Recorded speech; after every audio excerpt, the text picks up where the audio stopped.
Muy buenos días a todos.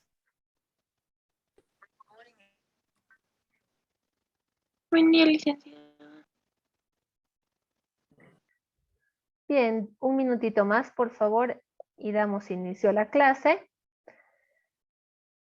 Previamente, mencionarles que hoy es una clase bastante importante, no solo por el avance del tema, sino porque paralelamente vamos a distribuir, voy a distribuirlos en realidad a todos ustedes en grupos de trabajo para el proyecto de ciclo. Hasta ahora todas las modalidades habían sido de manera individual, pero esta vez quiero que trabajen grupalmente. La asignación de participantes en los grupos se ha realizado de manera aleatoria, así que sobre todo quiero que aprendan a trabajar más entre ustedes y que puedan aprender a organizarse de una manera óptima, pero sobre todo que aprendan a sobrellevar algunos obstáculos o algunas adversidades que se presentan en el trabajo en equipo. ¿Ok? Bien, dicho esto, primero iniciamos, por favor, y después ya les voy a dar la distribución de sus grupos. A ver, continuando con la temática de esta semana, que nos atañe a lo que es Roma y a la historia de Roma. Ya habíamos visto ayer la etapa de la monarquía. Hoy vamos a ver todo lo relativo a la segunda etapa, que es la república. Brisa Chapetón, ¿qué años o en qué años está comprendida la etapa de la república?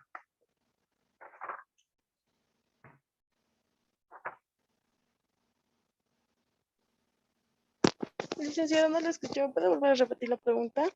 Claro que sí. ¿Entre qué años está comprendida la etapa de la república?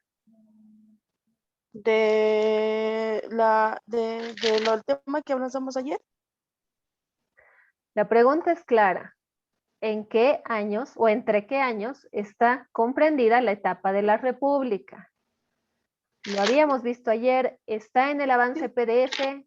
Sí, aquí la tengo.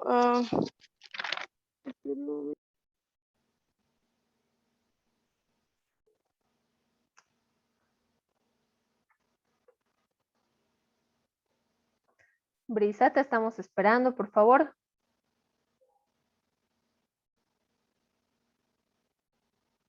Sí, licenciada, estoy ahorita recordando un poquito porque ahorita todo se me olvidó.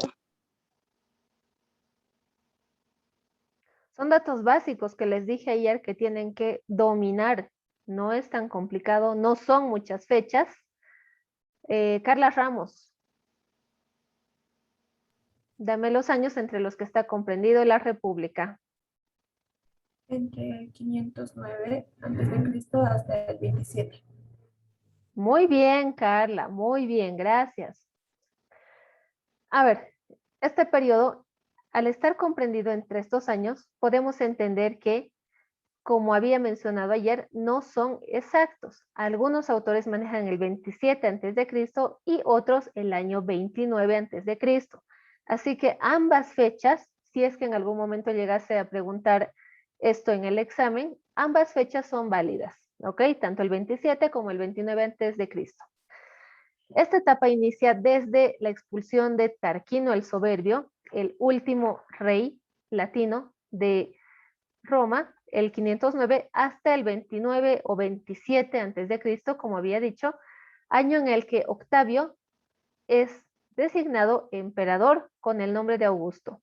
Se considera en este tiempo a Roma como la primera potencia del mundo antiguo, contaba con colonias en Europa, Asia y África. Su política expansionista estaba dando resultado, se fortalecían sus instituciones políticas y también se lograba una amplia difusión de la cultura helénica gracias a su influencia griega. También son propias de este tiempo las rivalidades o luchas entre patricios y plebeyos por hacerse del poder. acá podemos ver cómo Roma fue evolucionando, teniendo la parte amarilla como lo que era Roma en sus orígenes.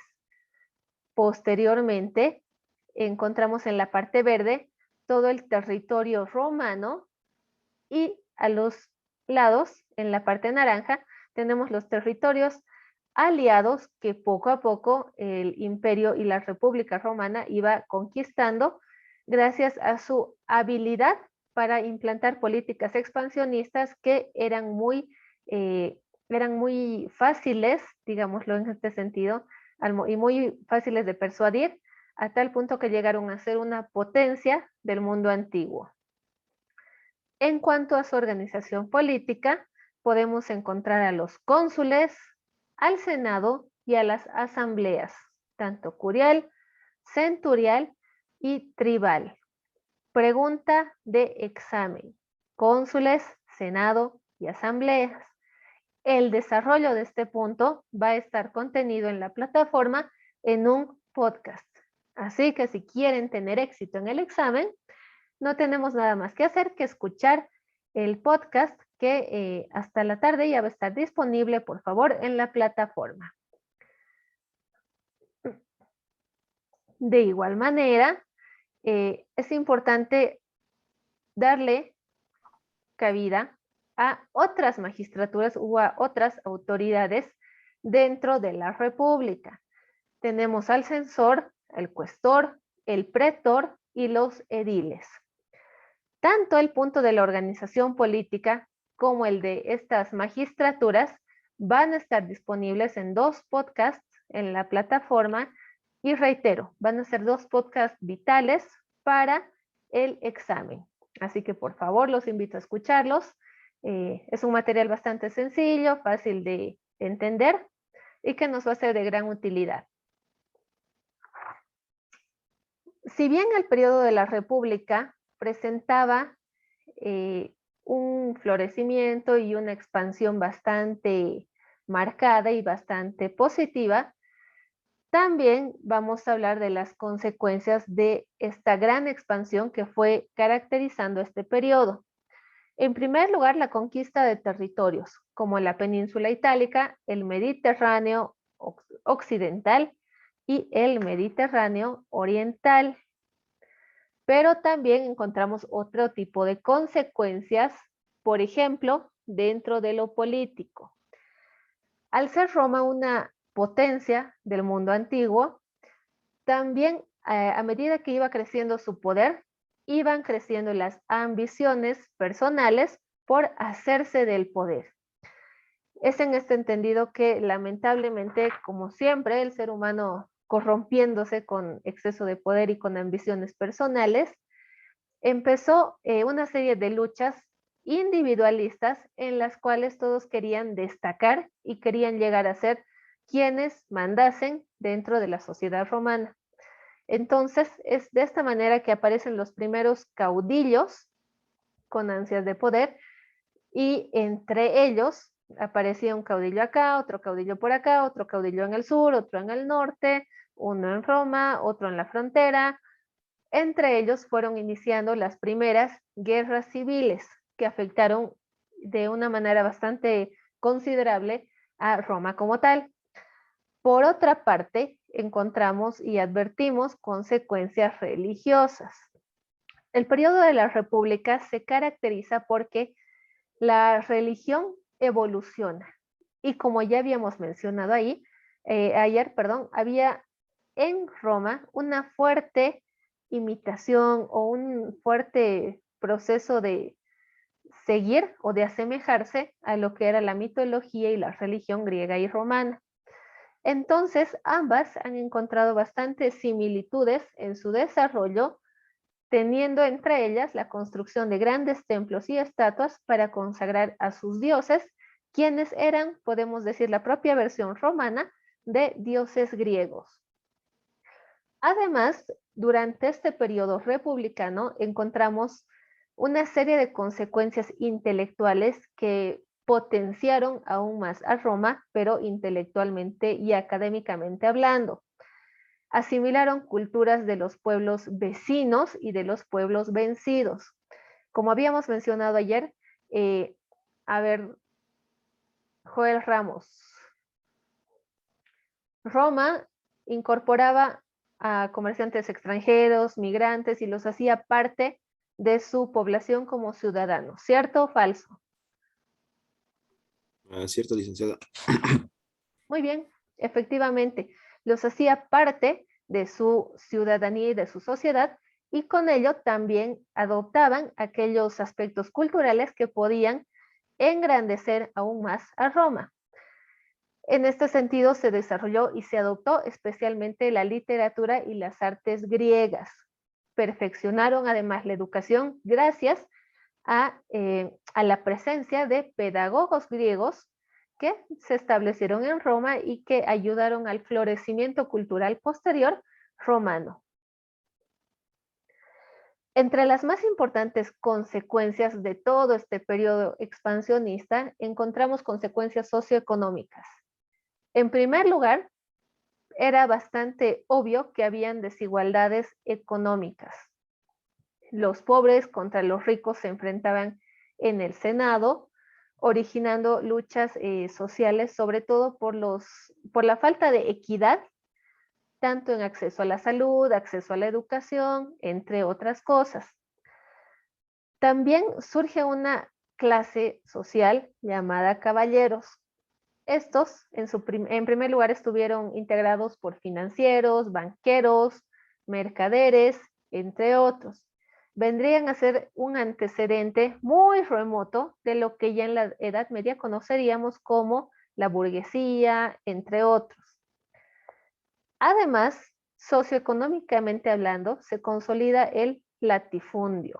Pregunta básica de cultura general. José Carlos, ¿qué es el latifundio? Buenos días, licenciada. Si no me equivoco, latifundio es como dueño de tierras, ¿no? Un terrateniente.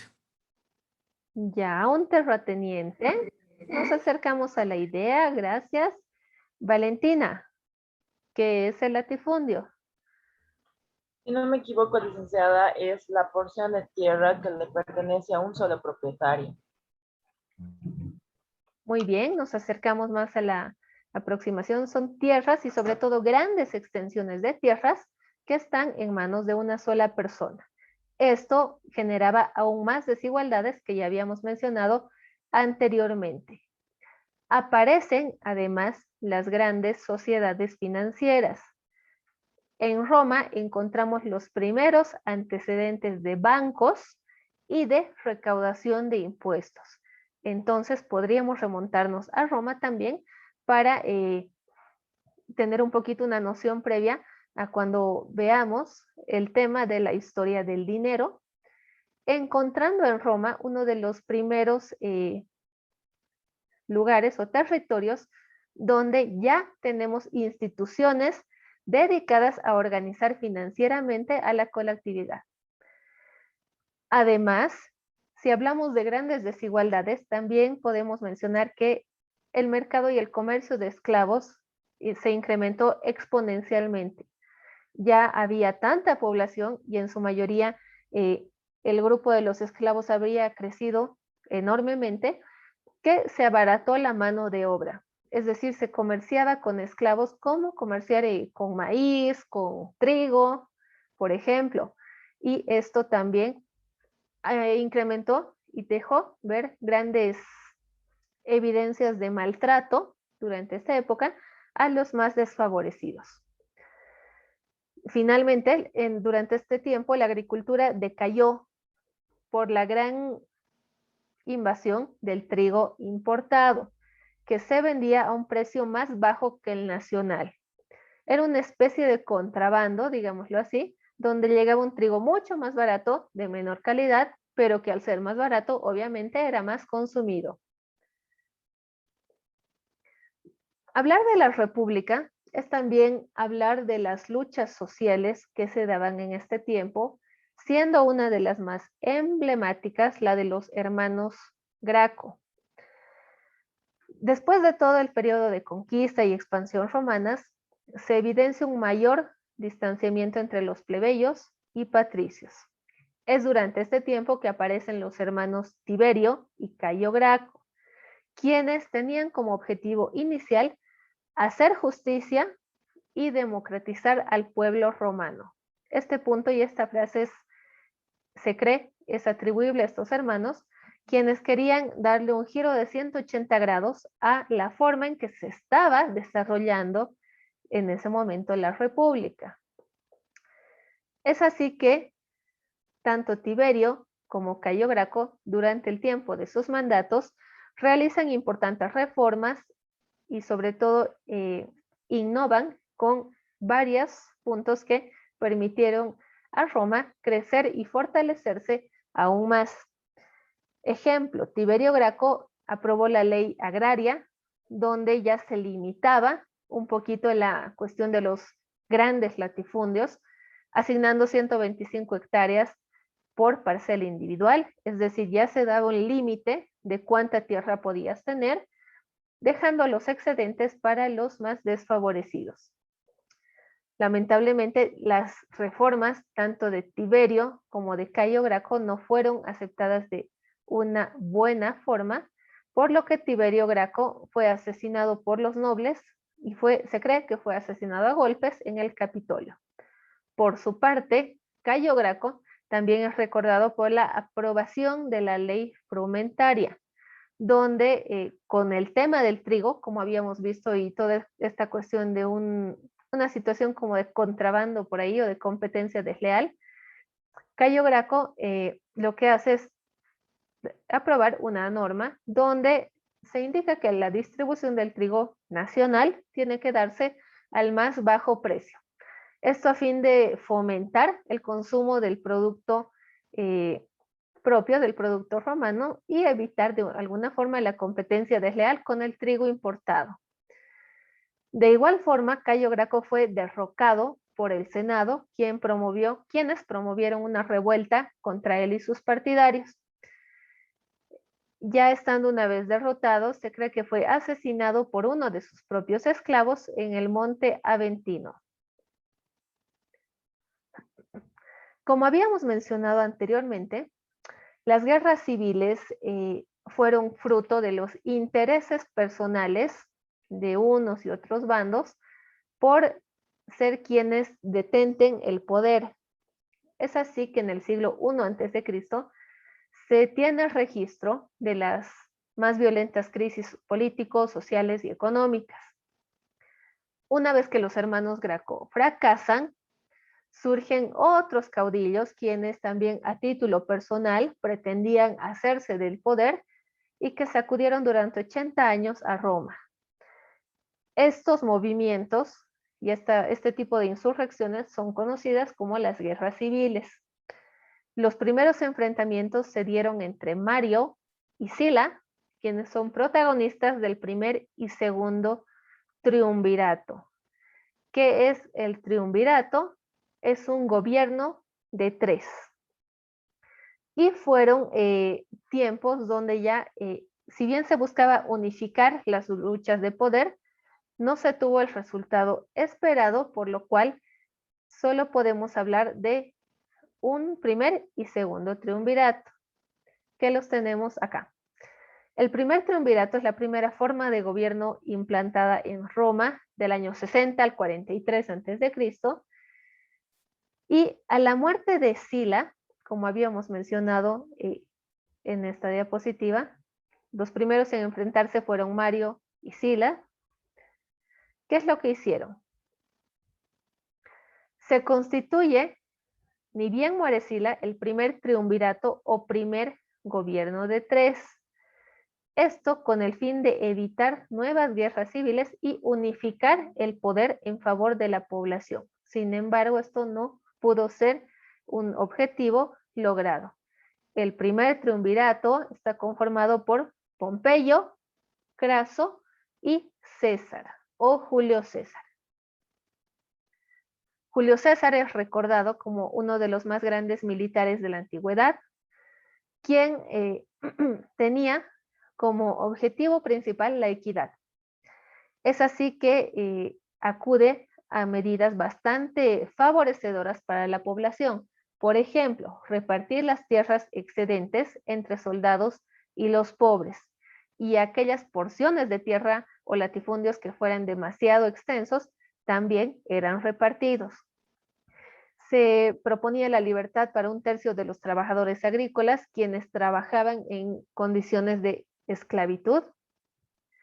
Se estabilizó también la moneda basándose en el patrón del oro, algo así como lo que son hoy los valores internacionales para el precio del oro en su forma más arcaica. También Julio César reformó el calendario de los 355 días, parte del año lunar, a 365 días, ya basándose en el año solar, y además denominó con su nombre a uno de los meses, el mes de julio. Lamentablemente, todas estas reformas no fueron bien entendidas por los grupos de poder y por la aristocracia, por lo cual tramaron su muerte. Es así que el año 44 a.C. muere apuñalado por Marco Bruto. Se cree que no tenía más de 50 años al fallecer. Luciana, te escuchamos. Buen día, licenciada. Buenos días, compañeros. Tengo una duda. ¿Por qué?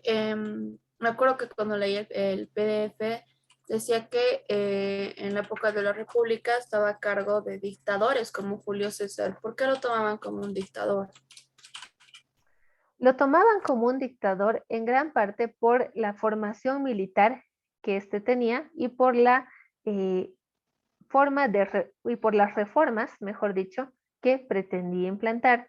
Se creía que eran cambios muy abruptos para esa temporada y que dar libertad, repartir tierras, estabilizar la moneda no eran propios de su tiempo. Para aquel entonces la aristocracia y el modelo republicano era bastante positivo, sí, pero no fue bien aceptado por la mayor parte de la sociedad, recordando que los esclavos no tenían ningún derecho ni a voz ni a voto, sino que la nobleza era uno de los bandos dominantes, por así decirlo. Además, fue bastante complicado, digamos, realizar la transición de la monarquía a la república, considerando que en la monarquía existía un rey, ¿no es cierto? Una sola autoridad, basándonos en su poder plenipotenciario, casi un semidios, digámoslo así, que era la máxima autoridad. Entonces, el tiempo de la república en realidad no pudo establecerse como tal, porque resultó ser una transición entre lo que era la monarquía y el imperio. Posteriormente, ya en el periodo del imperio, básicamente se retorna, ¿no?, a lo que es esta figura del rey bajo la idea del emperador y diferentes parámetros que en esencia vuelven a lo mismo. Pero considerar un tiempo de dictadura básicamente se basa en la idea de que muchas personas querían hacerse del poder y para limitar estos afanes subversivos, digámoslo así, lo que se hacía era reprender las luchas y en gran parte usar la violencia para frenar cualquier interés que pudiese afectar los intereses del gobernante en cuestión. Ya lo habíamos visto previamente, por ejemplo, con el combate entre Cayo y Sila, las guerras civiles, caudillos, es decir, se necesitaba frenar estos afanes de pequeños líderes o pequeños reyes chiquitos que querían ser quienes destaquen y sobre todo pretender mantener la armonía que tanto le había costado a Roma y mantener el poder en los territorios conquistados. Es por eso que muchas veces se identifica en este tiempo de los triunviratos y las luchas en las guerras civiles como tiempos de dictadura, pero con el objetivo de mantener el poder y la capacidad de llegar a ser considerada una potencia que se había logrado a nivel de Roma y a nivel, digámosle, gubernamental, pero sobre todo dentro del territorio. Su política expansionista estaba funcionando, la defensa de su territorio estaba funcionando, crecían a nivel de educación, de cultura. Entonces, lo que se pretendía era no retroceder, sino más bien progresar, aunque durante este tiempo también hubieron cosas muy negativas, como por ejemplo el tiempo de Lucio Cornelio Sila, donde se establece un gobierno de terror contra los demócratas. Es decir, cada gobernante a su manera iba implantando reformas que no eran tal vez las más favorables para toda la sociedad, pero sí favorecían algunos grupos de poder que podían respaldar al gobernante de turno. Entonces, es por eso que también se considera este tiempo como un tiempo dictatorial, porque habían intereses muy contrapuestos que se ponían en debate, que se ponían en la lucha, como es el caso que mencionábamos acá de Sila y Cayo Mario. Cayo Mario era demócrata. Digamos que Lucio Sila era un conservador de extrema derecha, por entenderlo de una forma más propia de nuestro tiempo, pero que a su manera lo que ellos querían era dar progreso a Roma. Sin embargo, este progreso no siempre venía de la mano de la igualdad, sino todo lo contrario. ¿Dudas resueltas, Luciana? Sí, licenciada, bastante. Gracias. Gracias. Bien, mencionábamos primer triunvirato, ¿no es cierto? Pompeyo, Julio César y Craso. Su objetivo era evitar más guerras civiles. Lamentablemente, las ansias de poder eran tan grandes y las luchas y los bandos enemigos que se iban conformando para hacerse del poder era tan constante que no lo lograron. Julio César sí era un revolucionario para aquel tiempo, pero que tampoco lograba satisfacer a las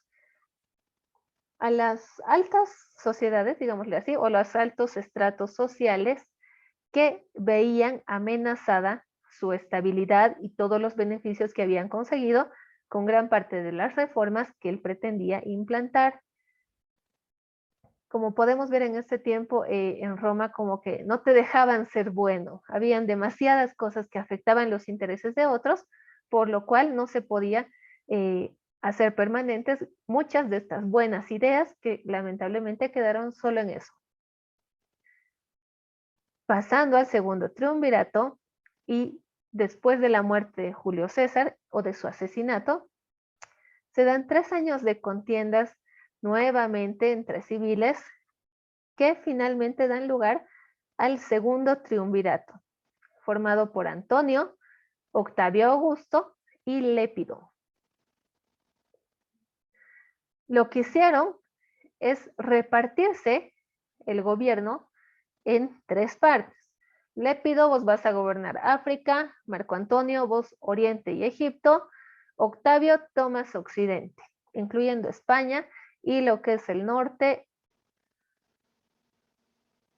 Ahí estamos, el norte de África.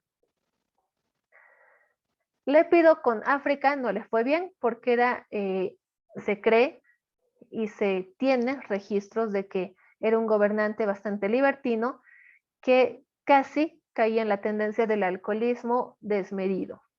Marco Antonio, por su parte, se cree y se conoce, se tiene la creencia de que Marco Antonio tuvo un tórrido romance con Cleopatra y terminó casándose con ella, por lo cual los intereses personales tampoco dejaron surgir al gobierno de una forma próspera.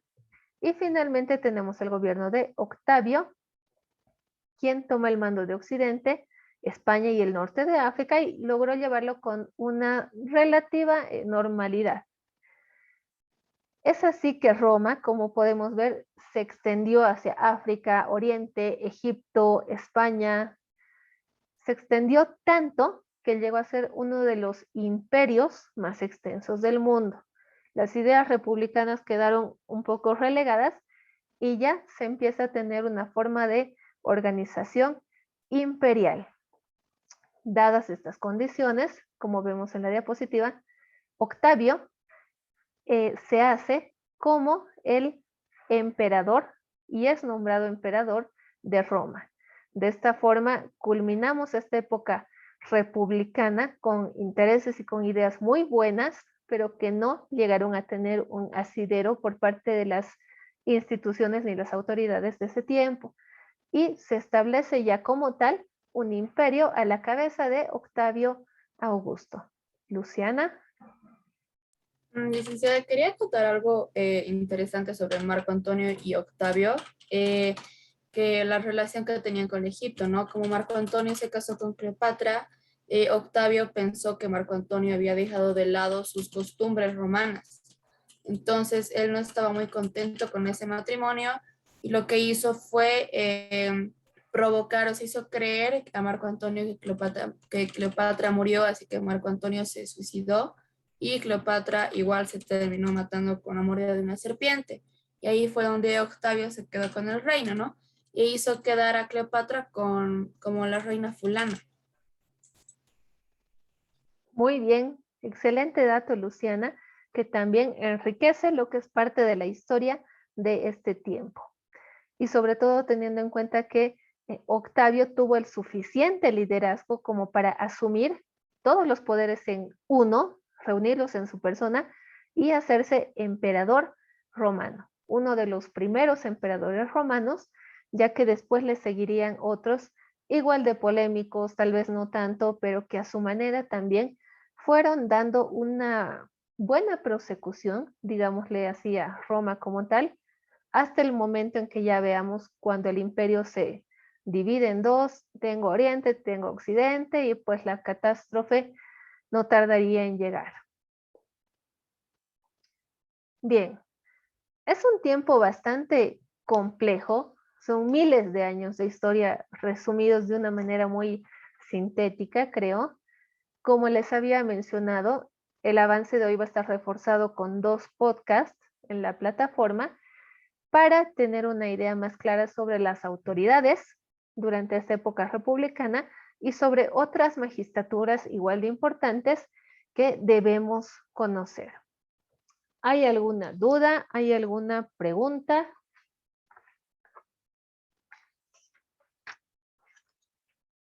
Bien, si no hay ninguna duda, ahora sí, pasamos a lo que es el punto del proyecto de ciclo. Quiero darles el proyecto con el tiempo necesario, debido a que como es una cuestión grupal, necesito que se organicen con la debida anticipación y sobre todo necesito que cada grupo tenga un líder que va a guiar y va a organizar a las otras personas, ¿ok? La coordinación va a estar sujeta a los líderes de grupo y la recomendación va para todos, pero especialmente aquellos que tengan que seguir lo que les establezca y lo que les solicite su líder de grupo. Obviamente dentro de lo permitido, ¿no es cierto? Y dentro de lo admisible. Pero el líder de grupo viene a ser una especie de pequeño representante mío a nivel grupal, ¿ok? Si tienden a desobedecer o a rebelarse contra su líder de grupo, no les va a ir nada bien, chicos. Ojo que es un trabajo colaborativo, es un trabajo que va a ir en coordinación a lo que el líder vea que es mejor para el grupo y lo que vaya a designar a cada uno de sus miembros. La nota del trabajo de grupo va a estar también sujeta a la participación que tenga cada uno en el grupo. ¿Qué quiere decir esto? Que supongamos que Pepito Pérez está en el grupo de, se me ocurre, de la Valentina, y Pepito no ha trabajado ni ha hecho nada, pues Pepito va a tener 0.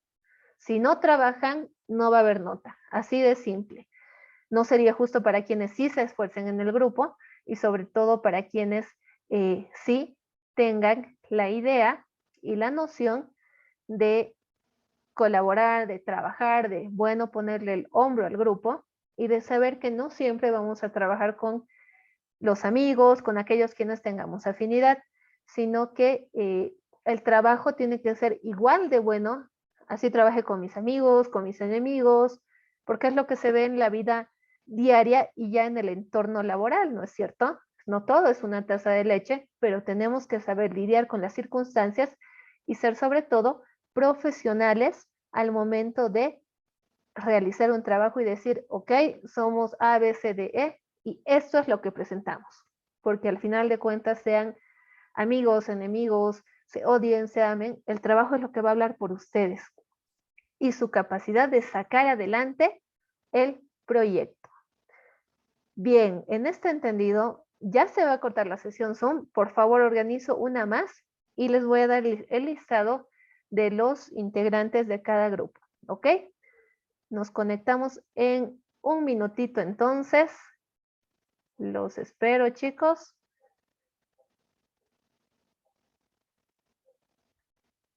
Corte de un minuto y volvemos.